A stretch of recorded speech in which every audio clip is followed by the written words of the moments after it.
1.300 kilómetros de costa sobre el océano más grande del mundo. 4 departamentos, más de 3 millones de habitantes, un tesoro escondido entre las montañas y el océano que es hogar de gran parte de la población afro del país. Una de las regiones más biodiversas del mundo, que aloja no solo la mayor reserva hidrográfica de Colombia con más de 300 ríos, sino 4 parques naturales, el santuario de las ballenas jorobadas, miles de kilómetros de selva y nuestra mayor reserva marina. Este es el Pacífico colombiano, el territorio más rico y a la vez más pobre del país. Una región con índices de pobreza iguales o peores a los de países como Somalia, Sierra Leona, Haití o la República Democrática del Congo. Un pueblo que se debate entre el olvido estatal, la falta de infraestructura y de saneamiento básico, la ausencia de educación y la guerra entre grupos ilegales que por años se han disputado este bastión estratégico, que además es la puerta de entrada y salida de más del 60% del comercio que nos conecta con el mundo.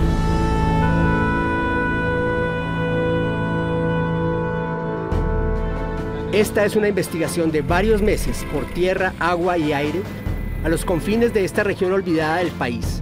Lugares que muchos quisieran conocer, pero a los que muy difícilmente se puede acceder.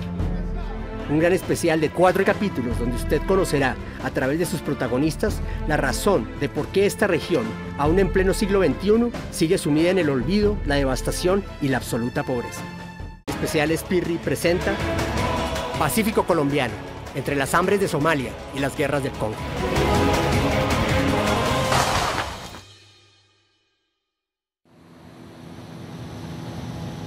Los primeros rayos del sol de la mañana se reflejan en el espejo de agua del río Satinga. Es un martes cualquiera, de julio del 2014, y los pobladores de la ribera se aventuran en estas aguas para conseguir el sustento de sus familias. Este río, junto a las mareas del Océano Pacífico, marcan el ritmo de la vida en este punto de Colombia, que parecería estar estancado en los primeros años del siglo pasado. Estamos en Bocas de Satinga, hoy por hoy municipio Olaya Herrera, un recodo del Pacífico nariñense al que solo se puede acceder por esta vía. No hay carretera que lo conecte con nada ni acueducto que le provea agua potable. Y el alcantarillado inexistente se suple con tuberías improvisadas que también terminan en estas aguas por las que navegamos. Tras casi una hora de camino, el paisaje cambia. Serpenteamos por la quebrada La Chorrera. Las piraguas de nuestros acompañantes señalan la ruta y se adentran en un laberinto de árboles enormes que forman un túnel verde sobre el sendero acuático. La belleza y exuberancia del entorno resulta sobrecogedora.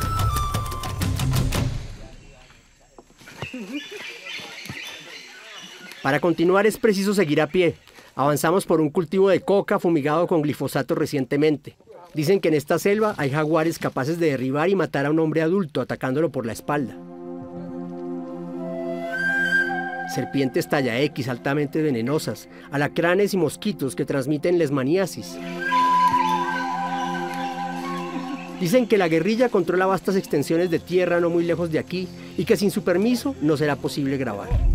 No obstante el peligro latente, este es el lugar de trabajo diario de decenas, quizás centenares de hombres que arrasan a punta de hacha y motosierra este santuario natural, cuna de innumerables especies de flora y fauna. Necker Guerrero ya perdió la cuenta de los árboles que ha echado abajo en sus largos años de vida como leñador. El primero lo derribó cuando tenía 10 años y ahora tiene 46. Parado frente a un sajo de varios metros de altura, al que quizás le haya tomado 10 o 15 años crecer en lo profundo de la selva del Pacífico colombiano, y bajo el calor húmedo que nos hace sudar copiosamente, le toma a Necker pocos minutos asestar golpes secos y certeros con el hacha que se oyen a varios metros de distancia.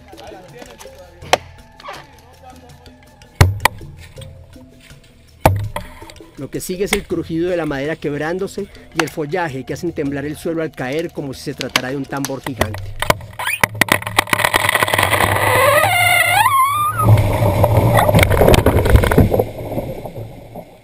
Luego viene el silencio.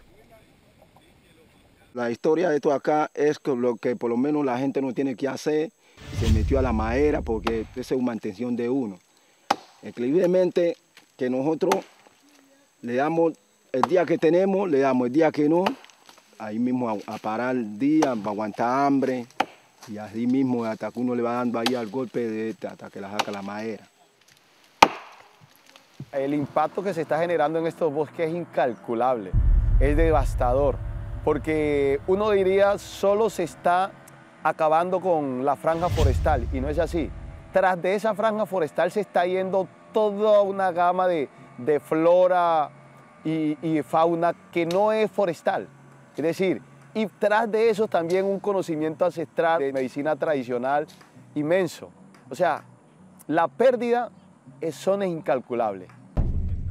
La escena se repite una y otra vez en los bosques de esta zona del país. A falta de vías y con el transporte fluvial como única opción, el desarrollo agrícola de la región ha sido prácticamente nulo.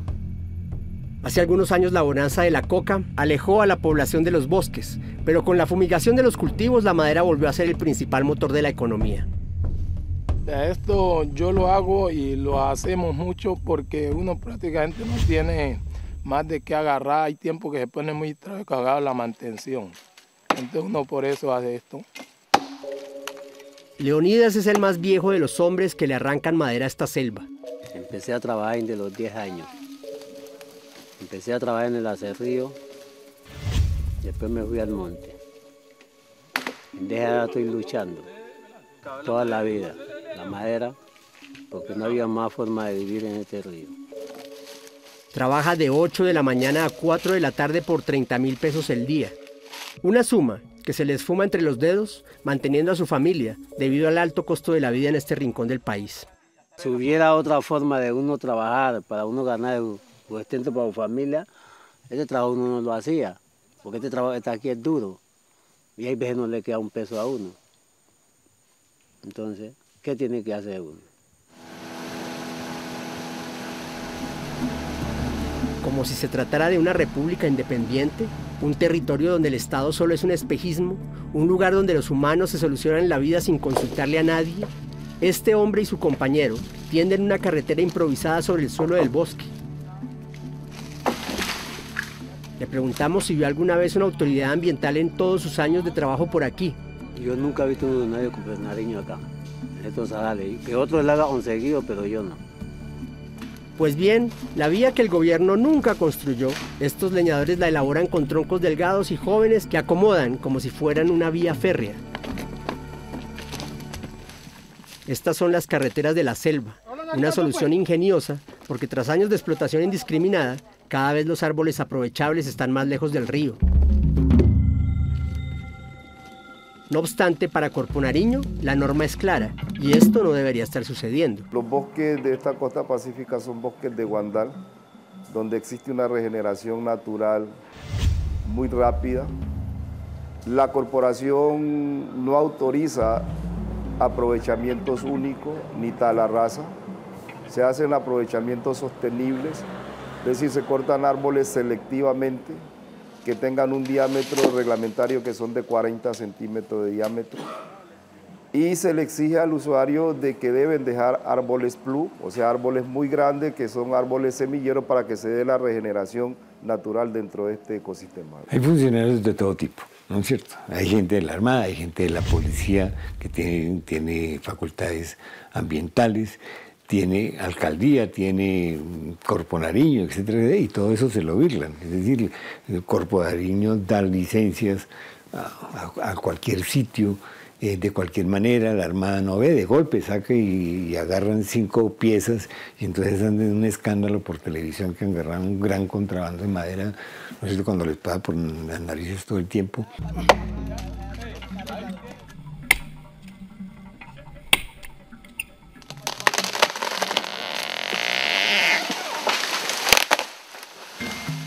Resulta casi imposible saber cuánta de la madera que se extrae de estos bosques es ilegal. Los salvoconductos exigidos para el transporte son muchas veces reutilizados por los traficantes, además de otras formas de movilización ilegal durante la noche y en barcos que transportan más cantidad de la que reportan oficialmente. Según el Ministerio del Medio Ambiente, cada año se talan de manera ilegal en este país 48.000 hectáreas de bosque. Cada hectárea equivale a un campo de fútbol. Solo en Nariño en el 2013 fueron incautados alrededor de 50.000 árboles. Una tragedia ambiental de proporciones incalculables. En pleno siglo XXI, como un grupo de hormigas obreras, saltando ágilmente de un lado a otro de su autopista selvática, Necker y sus compañeros empujan las trozas de un punto a otro de la selva sin más ayuda que la fuerza de sus músculos. Llegar al río les puede tomar varios días de idas y venidas. En este oficio medieval no hay seguro médico, horas dominicales ni riesgos profesionales. Es una forma de esclavitud este trabajo, porque si uno mira, aquí hay familias que solo trabajan por la comida. Nunca reciben un peso, solo reciben una remesa, se van al bosque y cuando vienen a entregar la madera están debiendo, entonces cogen otra remesa y se van al bosque. Es una vieja modalidad que se llama el endeude, ¿no? Que es con lo que se ha sacado el caucho, la tagua, el tigrilleo en la Amazonía, todas esas bonanzas, ¿no es cierto?, han apelado a esa modalidad. Este es un sistema de esclavitud porque así como el cortero se esclaviza del empresario, el empresario también está esclavo de un intermediario que hay en Buenaventura. Las trozas viajan por los ríos atadas en forma de espina de pescado, aladas por motores de 30 caballos hasta los 22 aserraderos que funcionan en Olaya Herrera. Decenas de ellas se acumulan en la ribera esperando ser transformadas. Cada uno de estos aserraderos puede procesar 350 trozas en promedio cada jornada, el equivalente a más de 80 árboles. Los 22 aserraderos en conjunto convierten en tablas más de 1.900 árboles en promedio cada día, más de 9.000 cada semana. Tras decenios de explotación, a este municipio no le ha quedado nada de la extracción masiva de la selva. A Satinga de la explotación de madera no le queda más que la pobreza, el aserrín y las calamidades que viven las familias dedicadas a esta actividad. Eso es lo que le queda a Satinga y el rezago de enfermedades del trabajo fuerte que hacen esta familia en esta actividad. Es miércoles y un nuevo día despunta sobre Olaya Herrera. Este reino lejano que parecería pertenecer al mismo país que Bogotá, Medellín o Cali, solo porque de aquí se envía la madera para construir parte de sus grandes edificios. La maquinaria maderera trabaja a pleno vapor, transformando troncos de sajo y otras especies en tablas y tablones.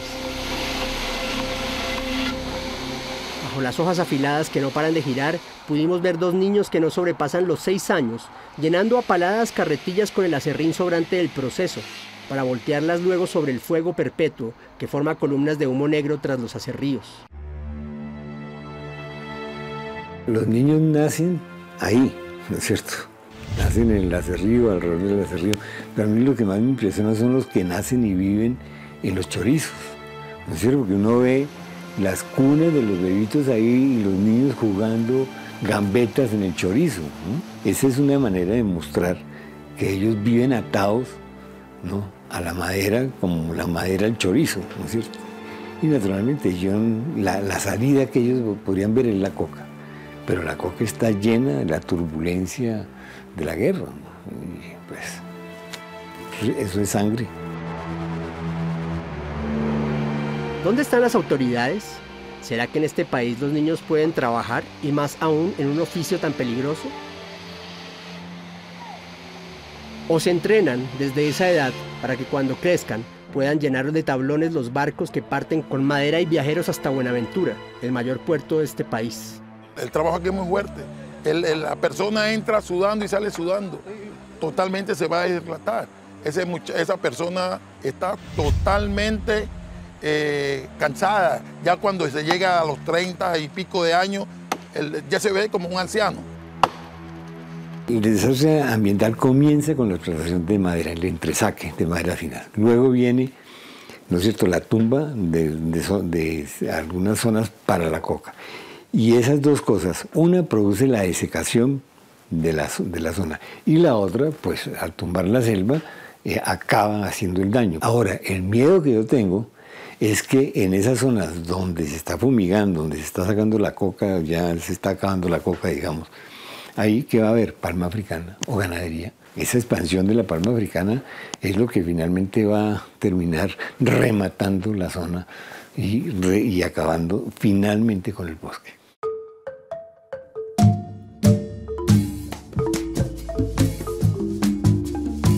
Esta es Guapi, la ciudad costera más importante del Cauca y a la vez una hija desheredada de Colombia. No tiene carreteras que la conecten con el resto del país, solo se puede llegar en avión o por agua, no tiene acueducto, la gente se abastece del agua lluvia, no tiene alcantarillado, por lo que todos los residuos humanos van directamente al río Guapi, que atraviesa la ciudad y desemboca a escasos metros del casco urbano. Este río, además de ser el basurero que no tiene la ciudad, le sirve a los niños para jugar y a sus padres para lavar la ropa, bañarse y conseguir en río revuelto literalmente el pescado diario. Llegar a Guapi es sentirse, literalmente, en uno de los peores rincones del África subsahariana. Pero no toda la basura va al río. Guapi es tal vez la única ciudad del mundo que, sin importar las consecuencias sanitarias, le ha dado un uso alternativo a la basura. Sí, la convirtió en materia prima para hacer las calles de los barrios más pobres de la ciudad.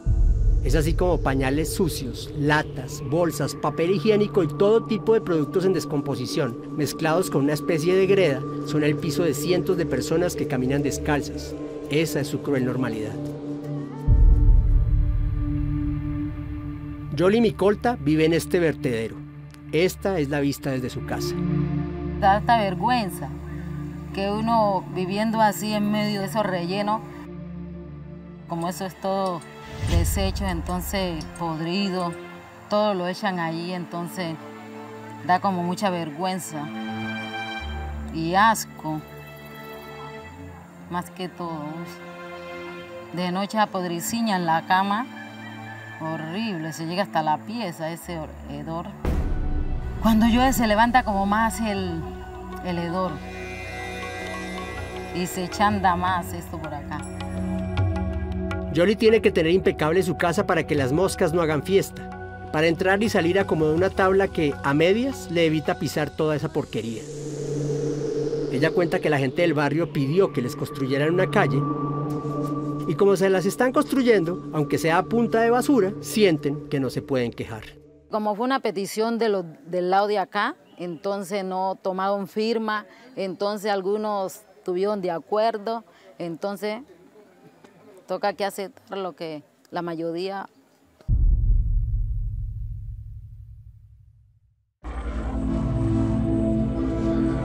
Aunque la alcaldía recibe casi 2.000 millones de pesos para destinar a agua potable y saneamiento básico, esa plata no se ve por ninguna parte. Lo que sí se ve es que la historia de Yoli es el común denominador de cientos de familias de más de 5 barrios de Guapi. Barrios en los que la mayoría de la población son niños. La imagen de estos pequeños jugando en charcos llenos de desechos es desgarradora. Y mientras esto siga así, ¿qué pierde un niño de estos? ¿Sumándose a las filas de un grupo armado? Por el contrario, gana 3 comidas al día, uniformes y el desafortunado, pero gran poder por esta región de empuñar un arma.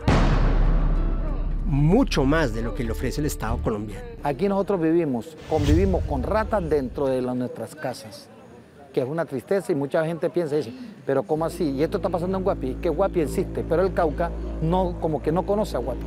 El agua que ustedes ven por las quebradas son las aguas que se cogen aquí para lavar la loza, para bañarse los niños. Salen los desagües de las aguas negras, donde las personas defecan y sale el agua hacia los ríos, sale a las embocaduras. Entonces, ¿qué podemos hacer? Le estamos pidiendo, señor presidente, así como nosotros fuimos y lo apoyamos en el tema de la paz, que lo cubrimos con los votos, también que nos dé un paz aquí a nosotros, que es lo que nosotros estamos pidiendo. Un pueblo sin acueducto, lleno de basura, niños enfermos. En el hospital no tenemos médicos certificados. ¿Qué vamos a hacer con el municipio? Por Dios, ¿quién toma decisiones aquí en este municipio?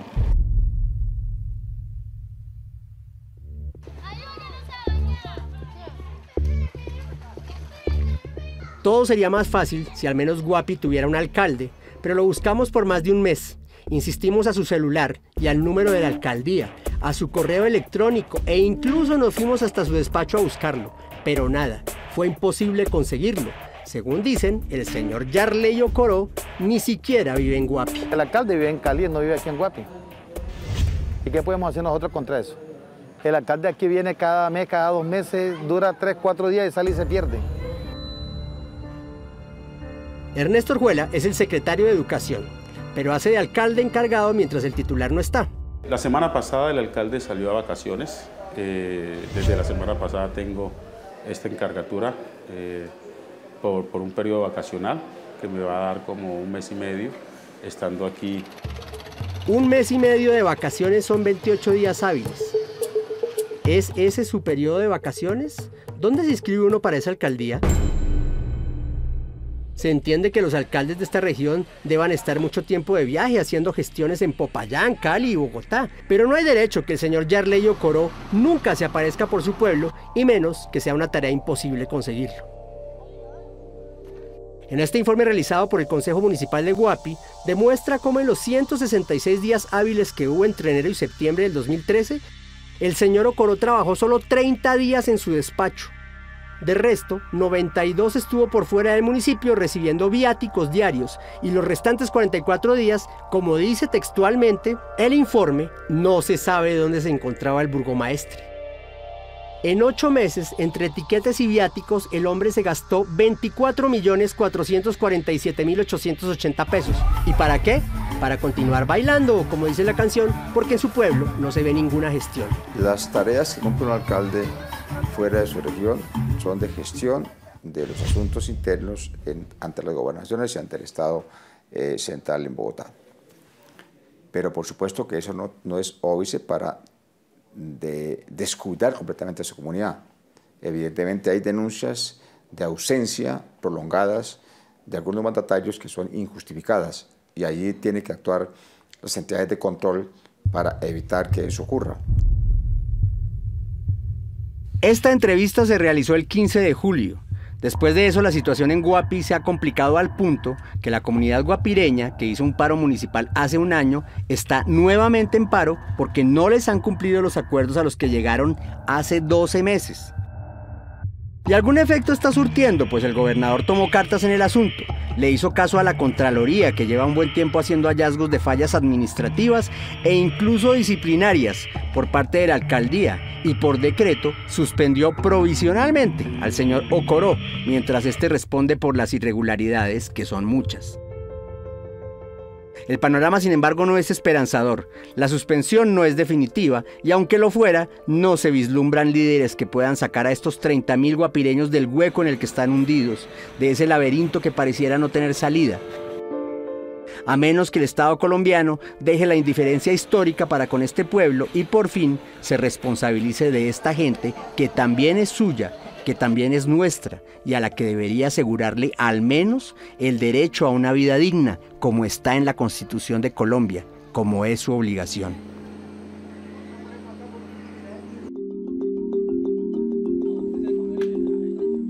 El Cuerval es una de las tantas poblaciones olvidadas del Pacífico caucano. Ubicada sobre la bocana del río que lleva su mismo nombre, es hogar de aproximadamente 500 personas, la mitad niños.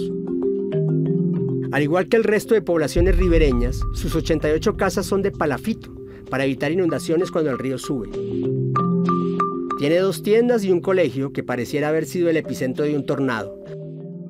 No hay ningún servicio de saneamiento básico, y la gente vive de la pesca y la piangua, un molusco de aspecto y sabor parecido al de los mejillones que se encuentran en los manglares. Mientras las mujeres y los niños se dedican a pianguar, los hombres se van de pesca. A la luz de la vela, una piangüera nos contó cómo es su vida. Mi nombre es Yolanda Garcés, tengo 24 años. Yo vivo con mi esposo y 3 hijos. Estamos sin luz porque acá hay energía cuando mandan el ACPM de Timbiquí. En estos días se acabó el ACPM, pues quedamos sin energía. Me levanto a las 5 de la mañana. Para hacerle la comida a los niños y para yo también. Y por ahí las 6, 6 y media uno va saliendo en un potrillo.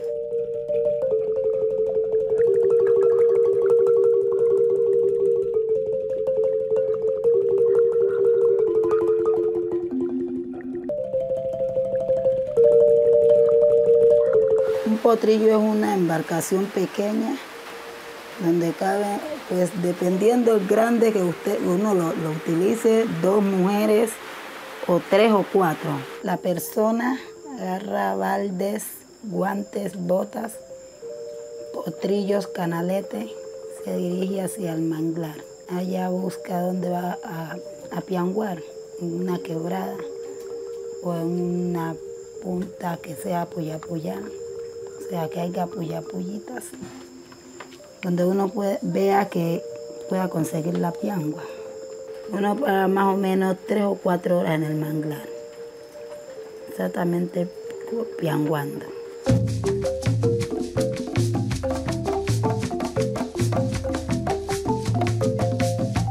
Una docena de pianguas se vende a 1.500 y eso fue exactamente lo que Yolanda recogió hoy.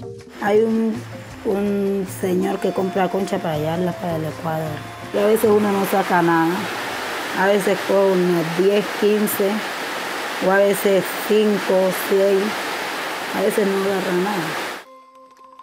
Con los 1.500 que recogió, escasamente le alcanza para comprar la vela de esta noche. Pero suponiendo que en promedio recogiera 24 pianguas al día, serían 3.000 pesos diarios. Multiplicados por 6 días de trabajo al mes, da un sueldo mensual de 72.000 pesos. Sumado a lo que su marido consiga pescando, no les da ni siquiera la mitad de un salario mínimo entre los dos. Si la pesca y la piangua no están buenas, nos toca aguantar porque no hay otra actividad económica. Porque aquí el coco son, que digamos, de aquí de la comunidad, 3, 4 personas que tienen finca de coco. Los demás, si la pesca no está y la piangua no está, nos toca esperar y aguantar. Aguantar. Esa puede ser la palabra perfecta para describir al Pacífico colombiano. Una región que por décadas ha tenido que aguantar el hambre, la guerra, la falta de recursos y ha tenido que rebuscárselo del diario, porque pensar en el futuro no es una opción. El Estado colombiano y la sociedad colombiana tienen una deuda con muchas partes de Colombia, pero la deuda más grande e histórica que se tiene es con el Pacífico colombiano. Esa es la región más deprimida del país en todos sus indicadores. Esos indicadores de los que habla el gobernador son los que dicen, por ejemplo, que el 80% de la población chocuana vive con todas las necesidades básicas insatisfechas, cifra que asciende a 95.7 en ciudades del Cauca como Guapi. Son esas mismas cifras las que dicen que solo el 22% de las personas que viven en el Pacífico tienen alcantarillado. O sea, de cada 100, 78 no lo tienen. Y que solo al 26% se le ofrece el sistema de recolección de basuras. Y eso, según lo pudimos ver, es una cifra generosa del DANE. Son esos datos también los que confirman que una tercera parte de la población del Pacífico cocina con leña. Una tercera parte de nuestros compatriotas del Pacífico cocinan como en el siglo pasado. Cocinan con madera o carbón porque no tienen electricidad ni gas, como Yolanda, que tal vez el único electrodoméstico que tiene es un televisor que no puede usar, porque necesitaría una planta de luz para poder prenderla, y ese es un lujo que sencillamente no se puede dar. Estas cifras no son escandalosas, estas cifras son criminales.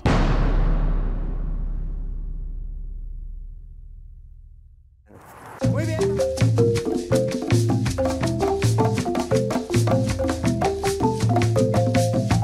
Este es el antiguo sector de Puerto Nayeros, en el barrio La Playita de la Comuna 4 de Buenaventura. Para nosotros significa mucho porque este es un espacio de vida, un espacio de paz. Nora Isabel se refiere a la calle San Francisco, más conocida como el Espacio Humanitario, una iniciativa de la comunidad que se resiste a vivir en medio de la violencia y en donde han acordado una serie de puntos para la convivencia.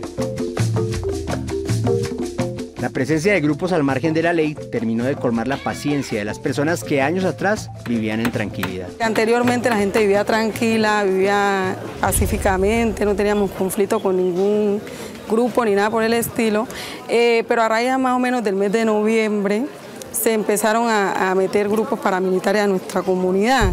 En ese tiempo eran llamados empresas. Ellos vinieron a atemorizar a la comunidad, hubieron muchos asesinatos. Esta calle tomó la iniciativa de declarar su territorio ancestral como un territorio de paz, de no violencia declarándolo como espacio humanitario desde el pasado 13 de abril de 2014. Hoy es un día especial en esta calle.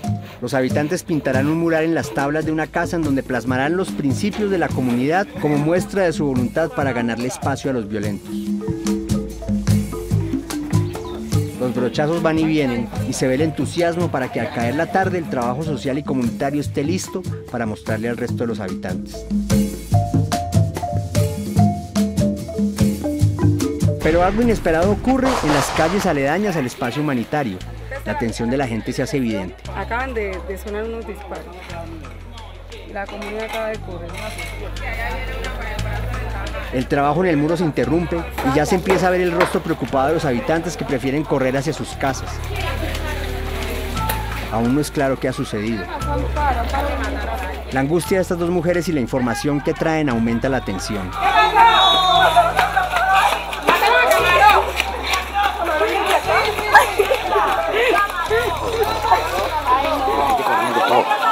Miembros de la ONG que acompañan el espacio humanitario deciden salir a mirar qué pasa. Saben que hay una mala noticia.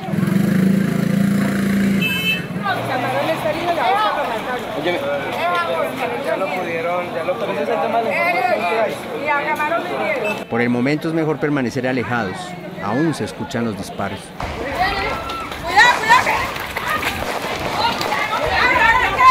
Ya más cerca del sitio se confirma la información. Un joven de la comunidad yace en el suelo mientras una madre desesperada lo llora y otros familiares se resignan a creer que está muerto.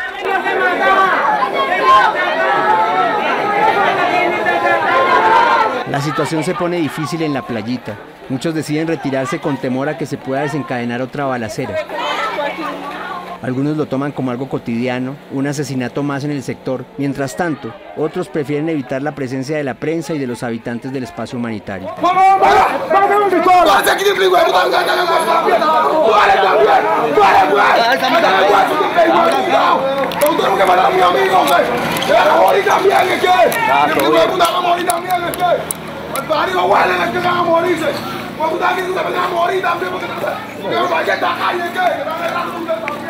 A pesar de lo que pasa, Nora prefiere no callar y usar las cámaras de este programa para decirle al mundo lo que le ha tocado vivir. Le advertimos que puede ser peligroso, pero ella insiste. Ya estoy en esta lucha y voy a seguir adelante. Pero hay personas que sí le da temor por las represalias, claro. Porque como ustedes lo pueden ver, a nosotros todos los días nos toca salir del espacio. ¿Por qué? Porque acá no hay escuela, no hay puesto de salud, todo hay que comprarlo fuera del espacio y los grupos paramilitares están cerca.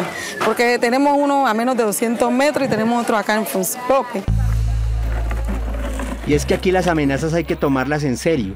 En el espacio humanitario de la playita, aún hay recuerdos de esas historias que conmocionaron al país hace pocos meses.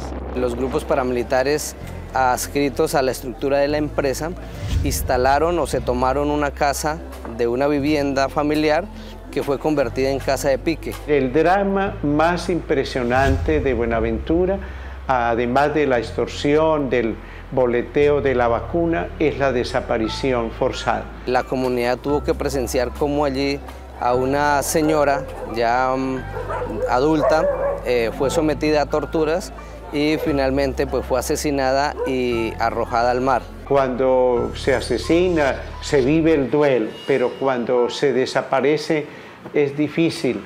Es la incertidumbre, la angustia. Pues la casa de la comunidad la desbarató, de ver que digamos tantas personas que fallecieron ahí.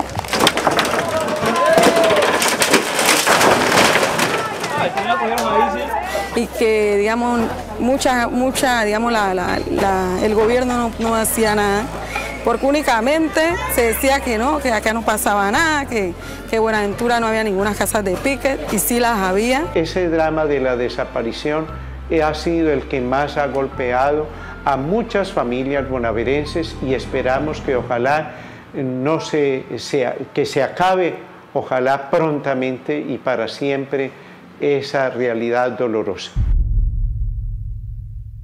Tumaco está en la frontera con Ecuador y es el municipio más sembrado de coca en toda Colombia, con 6.611 hectáreas cultivadas, el 13.7% del total de la coca en Colombia. Por esa razón nos dirigimos al piedemonte del Pacífico nariñense por la carretera que conduce a Pasto. Los grafitis de las FARC se ven sobre la carretera y anuncian su presencia en la zona. El último informe de las Naciones Unidas sobre coca en Colombia muestra un decrecimiento en los cultivos en 13 departamentos, pero en Nariño el área cultivada creció en 2.444 hectáreas durante el 2013. Eso se aprecia fácilmente en este lugar. Aquí la presencia del Estado es prácticamente nula. Resulta redundante decir que no hay agua potable, luz ni alcantarillado, y la carretera destapada está tan lejos que sacar cualquier producto cultivado de aquí resulta un chiste cruel. Luego de caminar por más de una hora, nos encontramos con un hombre al que llamaremos José. Es desplazado del Putumayo y lleva 10 años en Nariño. Yo allá en el Putumayo cultivaba la coca, esforzadamente vine para acá, aquí no hay otra fuente de trabajo. Aquí yo llegué primero a cultivar caña, aquí no hay salida de la caña y de ahí me tocó seguir sembrando la coca porque de todas formas no hay otra salida. Cada hectárea de un cultivo como este produce cada 3 meses alrededor de 2 millones de pesos de ganancia, aunque evidentemente no ha contribuido para que las condiciones de pobreza de muchos campesinos como él mejoren considerablemente. Según sus palabras y las de otros cultivadores, sí resulta mucho más rentable que otros productos agrícolas. Una carga de plátano solo vale 25.000 pesos. Si usted saca al mes, usted en una hectárea le corta 6 cortes. Cada hectárea bota 10 cargas. 6 por 6, 60. Son como 1 millón de pesos, más o menos calculado. Las ganancias todas se quedan en los trabajadores y en el transporte. Y lo aún le queda es llegar a la casa y recostarse y decir, estoy cansado y sin ni un peso en el bolsillo. Quizás por eso el cultivo de coca ha crecido en este departamento, una especie de voz a voz que resulta mucho más contundente que los programas de restitución del gobierno. Por lo menos él dice al vecino, siempre es un pedazo de coca que esto le va a dar más que cultivar el plátano. ¿Por qué? Porque se está incrementando y se está creciendo más la coca porque no hay otra salida, aquí en el departamento de Nariño. Sumado al voz a voz, otro elemento vital para el crecimiento del cultivo es que aquí se consigue la gasolina más barata del país. 3.500 pesos por galón, y la gasolina es un insumo vital para la elaboración de la pasta de coca. Mientras realiza el proceso, José nos muestra este combustible especial que además se evapora más despacio y resulta ideal para el negocio. Esta gasolina la compra desde aquí, el tubo de lo que roban de Ecopetrol.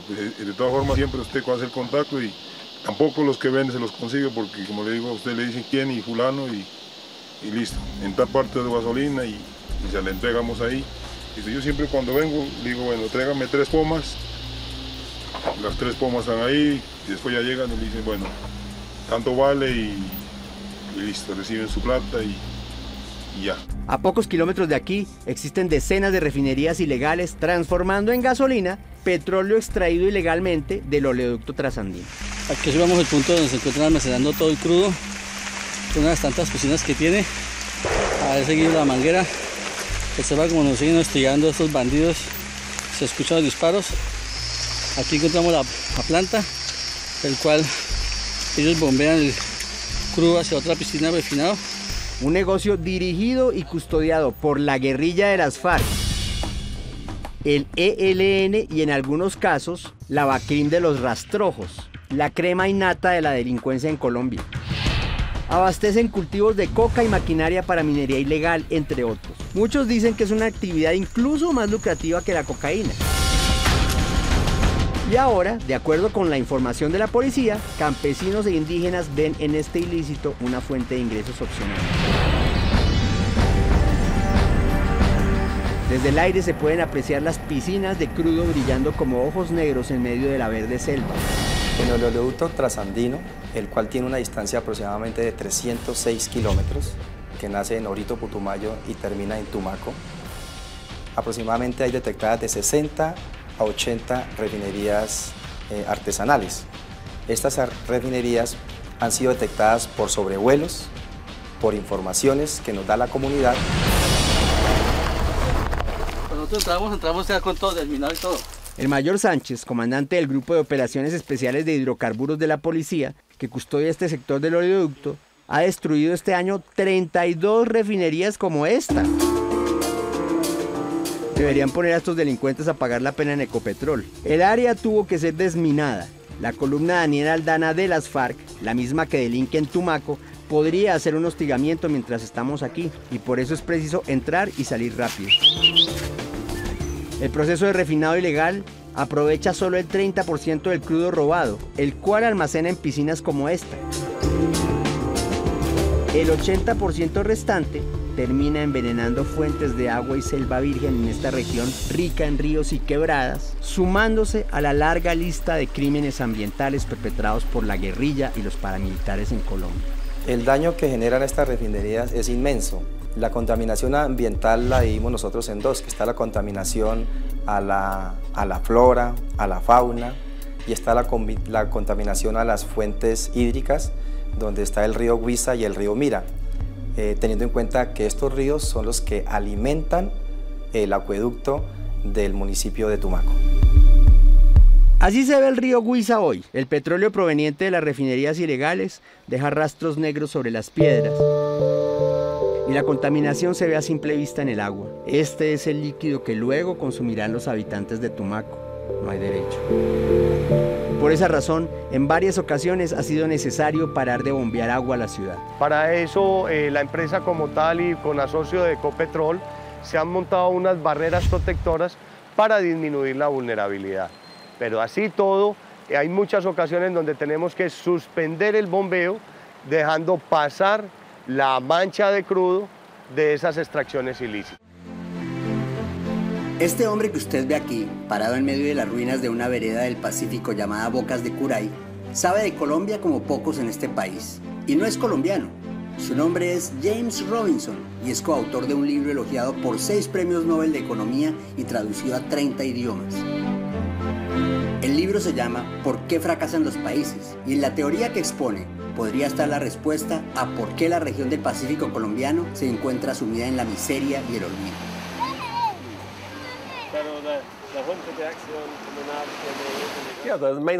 Sí, nosotros tratamos de explicar de una forma simple por qué hay algunos países mucho más ricos que otros y por qué algunas regiones dentro de un país determinado son más ricas o más pobres. Encontramos que todo esto está basado en lo que llamamos instituciones. Algunos tipos de política pueden crear instituciones prósperas que buscan el bien general, a las que llamamos instituciones inclusivas. Otros tipos de política pueden crear instituciones de extracción que aumentan la pobreza, a las que llamamos instituciones extractivas.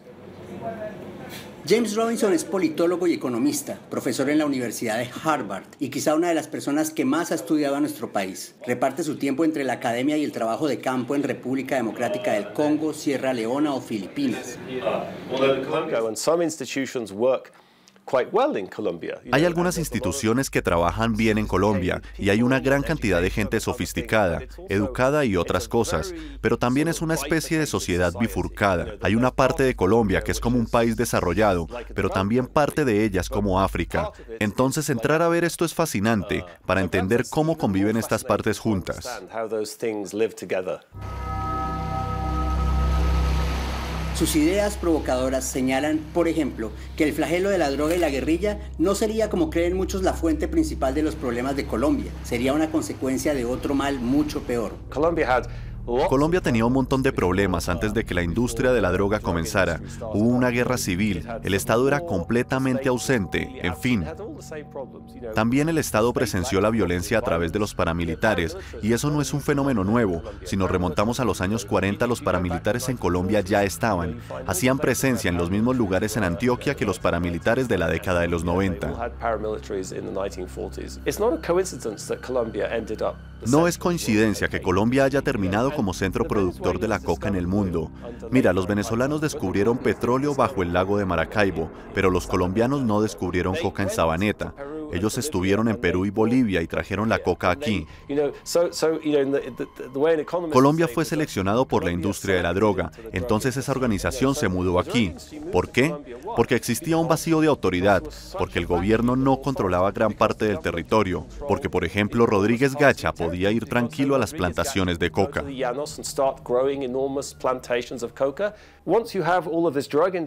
Lo que tiene esta industria de las drogas es que es como gasolina para el fuego, pero este no es el problema. El problema es la forma en que el país lo regula. El problema es la institución extractiva. Creo que es lo mismo con los viejos grupos guerrilleros marxistas que surgieron en América Latina y se consolidaron en Colombia. Porque el Estado no controla el territorio, porque las personas no cuentan con servicios básicos, no tienen oportunidades, tienen agravios.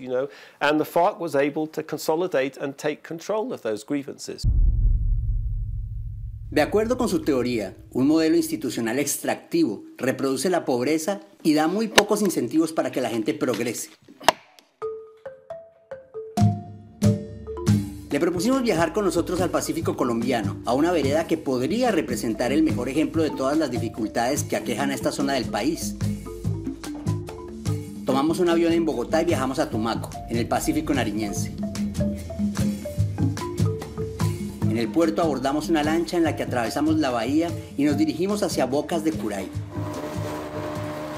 Esta vereda no está en la cima de una montaña ni en la mitad de la selva. Se encuentra apenas a media hora de camino desde el segundo puerto en importancia de todo el Océano Pacífico colombiano. Las ruinas que se ven a pocos metros de donde nos deja la lancha no son fruto de un ataque guerrillero, ni de la erupción de un volcán. Son el resultado de las mareas que desde hace 8 años han ido comiendo literalmente y poco a poco a este poblado de 1.300 hermanos colombianos. Habían 350 casas. Por la erosión del mar han desaparecido 200. Muchas familias se han desplazado. Otra familia ahí en cuestión de albergamiento. Albergan en unas casas. Hay casas que tienen 3, 4 familias porque no tienen dónde vivir. Los lugareños han dirigido cartas, comunicados, implorando la atención del gobierno local, del gobierno nacional, pero hasta el momento, adivinen, nada. Todo lo que necesitan es un muro de contención, pero nadie aquí tiene los recursos para hacerlo y el Estado no aparece. Es bueno recordar que hace 8 años están intentando pedir ayuda. Esto nos dijo el alcalde de Tumaco al preguntarle por este problema. Nosotros estamos en un plan con la Unidad Nacional de Gestión de Riesgo para ayudarle a la gente con materiales que puedan volver a construir sus viviendas en un sitio obviamente mucho más alto y más seguro. En eso ya estamos trabajando. Acá estuvo el doctor Carlos Iván Márquez en el mes de marzo, estuvimos visitando las poblaciones y ahora que ya se levantó la ley de garantías, esperamos que vamos a firmar un convenio para poder ayudarle a estas personas a reconstruir sus viviendas en sitio seguro. En medio de la desesperación, los habitantes de Bocas de Curay intentaron hacer un muro de contención con palos y piedras, pero el mar ya lo sepultó también. Quizás por eso, al ver a James, un tipo extranjero alto y rubio, la comunidad se acerca para intentar que sus peticiones al fin surtan algún resultado. ¿Será muy grande la inversión? No, creo que no. Para la muralla, sí. No. ¿Alguien será que desde arriba? Es el papel del gobierno. Mi pregunta sería, ¿quién nos hace llegar? Porque nosotros acá tenemos la voluntad de que el gobierno se entere de la situación que estamos viviendo, pero si no hay una persona que esté cerca a él estas noticias no las escucha. Y si las está viendo, cambia de canal. Estas ruinas eran parte de la escuela, a la que, como en una crónica de una muerte anunciada, en el año 2010, el mar también se tragó. Los niños reciben clases en una aula improvisada, prácticamente al aire libre. Aquí no hay acueducto ni alcantarillado y la energía eléctrica depende de un generador que provee 5 horas de luz al día por falta de gasolina. ¿Viviría usted en esas condiciones? Lo que sí llega muy puntual es la política. Pudimos registrar afiches de campañas recientes en las paredes de las casas de madera. Vimos un cartel de la campaña del presidente. No entiendo por qué alguien votaría para reelegir a Santos, ya que no ha hecho absolutamente nada por esta comunidad en sus 4 años de periodo pasado. Ellos no tienen conexiones, no existe una política de rendición de cuentas. Y no solo se trata de esto, es una carencia de sentido de responsabilidad.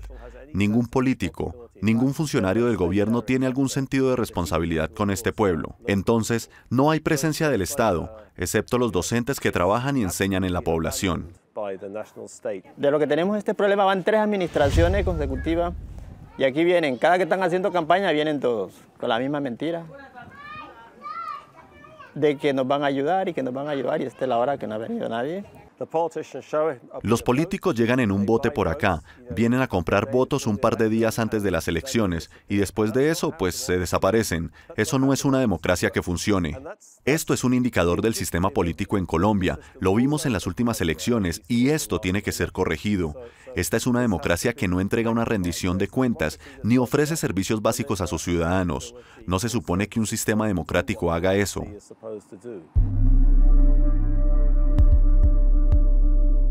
Ese día también visitamos el centro de salud junto al presidente de la Junta Veredal y esto fue lo que nos encontramos. Nosotros estamos mirando aquí el centro de salud. Hoy es lunes 21 de julio, 4 de la tarde y esta es la hora que desde el día viernes está cerrado. ¿Qué pasaría si en este momento hubiera una emergencia? Hay casos que han pasado que hay que dejar que sube el agua porque las canoas han estado adentro hasta que la marea suba para poderlo trasladar a Tumaco o por la noche, por lo menos que está muy duro el viento, el aguacero y muy oscura la noche y hay que esperar que amanezca. Y han habido problemas porque pues, imagínense una persona según la enfermedad que tenga y espera 6 horas llorando con un dolor y toca esperar que amanezca. La tarde cae sobre Bocas de Curay, un lugar que bien podría llamarse Quibdó, Guapi u Olaya Herrera. Cientos de problemas que apabullan e inmovilizan a la sociedad civil que se bate con todas sus fuerzas para seguir adelante e implora la atención de un Estado totalmente ajeno. ¿Cuál es la salida para esta tierra que al mismo tiempo tiene toda la potencialidad para salir de la oscuridad? Esta sería la teoría del profesor Robinson después de su visita al Pacífico colombiano. No creo que esta región vaya a cambiar por la benevolencia de los políticos en Bogotá. Antonio Navarro se sabía que era un político muy progresista y diferente a los políticos tradicionales. Fue gobernador de Nariño y nunca vino a Bocas de Curay. Esta gente de acá espera la benevolencia del Estado Nacional y ellos no van a hacer nada. El problema es mucho más profundo. Creo que se trata de la organización. Tienen que organizarse, tienen que protestar, hacer valer sus derechos, tienen que entender lo que el gobierno nacional puede ofrecer y que todo eso debe ser entregado.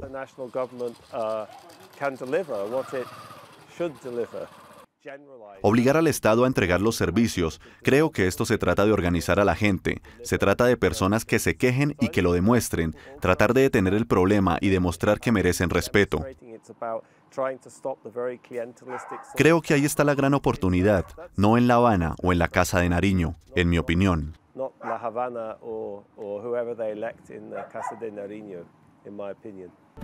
Tenemos que entender que en nuestro Pacífico hay vida más allá de la violencia, la corrupción y el abandono estatal.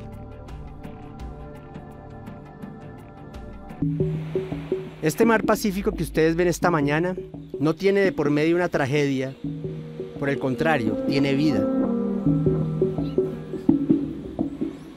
La de Néstor, quien caminando descalzo sobre la arena aún fresca por el rocío de la madrugada, lleva a rastras su canoa hacia el encuentro con las aguas tibias de este Pacífico que acaricia las playas de Termales. Un pequeño corregimiento de la costa chocuana, donde vive con cerca de 300 personas que se alimentan de los regalos que les da el mar en las faenas de pesca diarias.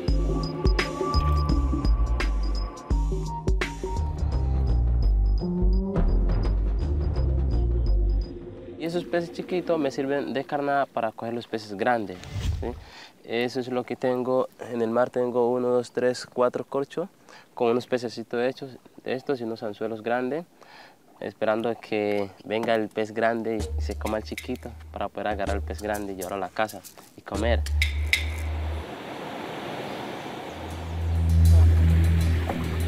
Mientras espera que venga el pez grande y se coma la carnada que puso en uno de los anzuelos, Néstor puede pasar horas de silencio contemplando a Jánano y a Jananito, esos dos cerros que se levantan justo detrás de su pueblo y a los que cuenta nadie va porque eso es la selva virgen, a la que respetan y a la vez le temen.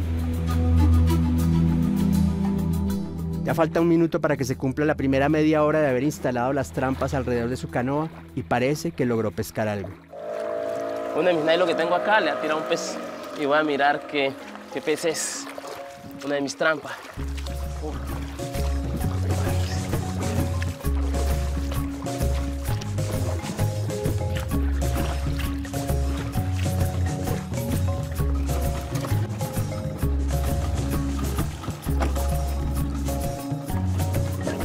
Aquí en una de mis trampas agarró un pez grande. Vamos a ver qué pez es este. Tal vez un atún, no sé. ¡Ah! Se escapó, se fue. ¡Ah! No, se fue. Mordió el pez chiquito por aquí. Se logró escapar. Bueno, esa es una de las suertes. Uno viene acá, pesca, hay veces coge, otras veces no coge. Esta vez Néstor no contó con suerte. Esta mañana vuelve a casa con las manos vacías, pero con el corazón a reventar de la emoción, porque para él empieza la mejor parte de su vida.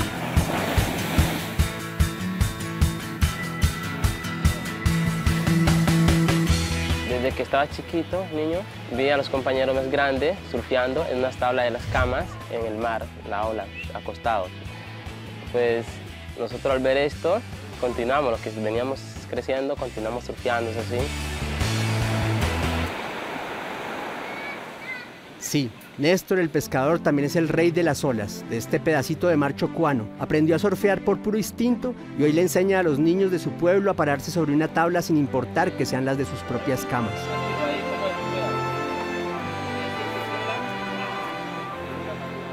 Decidí trabajar con los chicos por muchas razones, y entre ellas es que somos muy pobres en dinero, pero tenemos mucho potencial. Nuestros niños estudian en la escuela, la primaria, algunos logran terminar el bachillerato, de ahí para allá ir a una universidad es muy difícil. Entonces fuimos dando de cuenta que el deporte, el surf, es un medio por el cual muchos niños pueden progresar.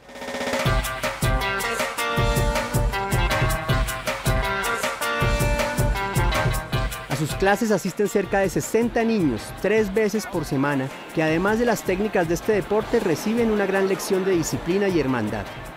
Zarco, la cuerda floja. Por medio del deporte, muchos niños pueden ser inducidos pues, a un buen camino, dejan de ser unos drogaditos, unos narcos, unas malas personas. Ese deporte destruye, porque el club lo tenemos con unos buenos reglamentos y eso hace pues, que los niños estén más correctos, y también porque ese deporte une, familiariza, conoce a unas diferentes personas y en el momento que los conoció, y si es surfista, siente que es su hermano, su familia. Dicen que la constancia hace al maestro, y este hombre a punta de ganas, videos e instructivos de revistas se ha convertido en una autoridad del surf en su tierra. Tanta es su vocación por este deporte que hasta Australia ha ido a parar con sus estudiantes.